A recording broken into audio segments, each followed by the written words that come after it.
मालेगाव तालुक्याच्या डोंगराळे गावामध्ये परवा सायंकाळी एका 3.5-4 वर्षाच्या लहान बालिकेवर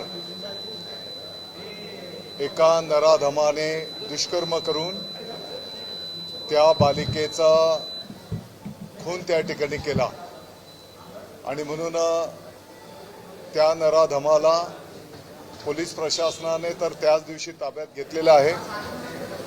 त्या बालिकेचं इन कॅमेरा शवविच्छेदन करण्यात आलेलं आहे।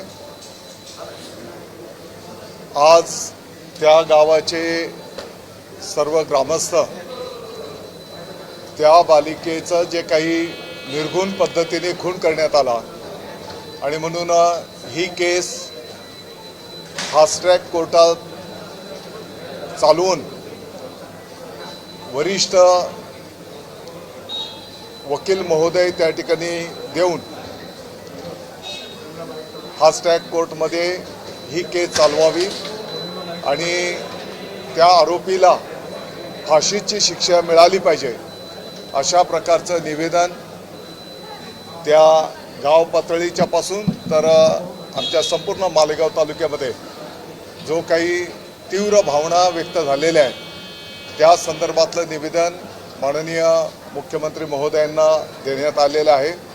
माननीय उपमुख्यमंत्री महोदयांना देण्यात आलेलं आहे। माननीय मुख्यमंत्री महोदयांनी या संदर्भामध्ये तात्काळ फास्ट ट्रॅक कोर्टमध्ये ही केस चालवली जाईल।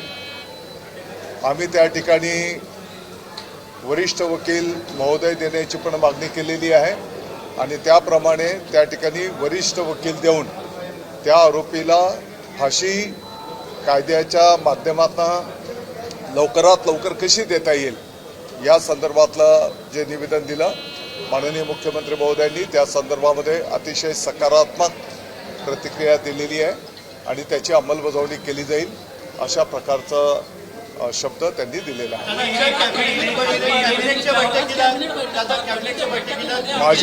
माझी विनंती आहे की आपल्या तालुक्याच्या दृष्टिकोनातून आणि महाराष्ट्राच्याही दृष्टिकोनातून अतिशय निंदनीय ही घटना त्या ठिकाणी झालेली आणि त्या संदर्भामध्ये आम्ही सर्व पदाधिकारी परवापासून अतिशय व्यथित होतो आणि आज माननीय मुख्यमंत्री महोदय आणि माननीय उपमुख्यमंत्री महोदय यांच्याकडे फास्ट ट्रॅक कोर्टमध्ये वरिष्ठ विधितज्ञ देऊन त्या ठिकाणी आरोपीला फाशीची शिक्षा मिळाली पाहिजे अशा प्रकारची विनंती केलेली आहे आणि मुख्यमंत्री महोदय उपमुख्यमंत्री महोदयांनी त्याला सकारात्मक प्रतिसाद दिलेला आहे।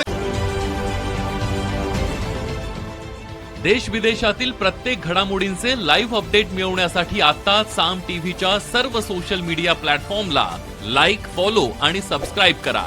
तसंच सर्व नोटिफिकेशनसाठी बेल आयकॉन प्रेस करायला विसरू नका।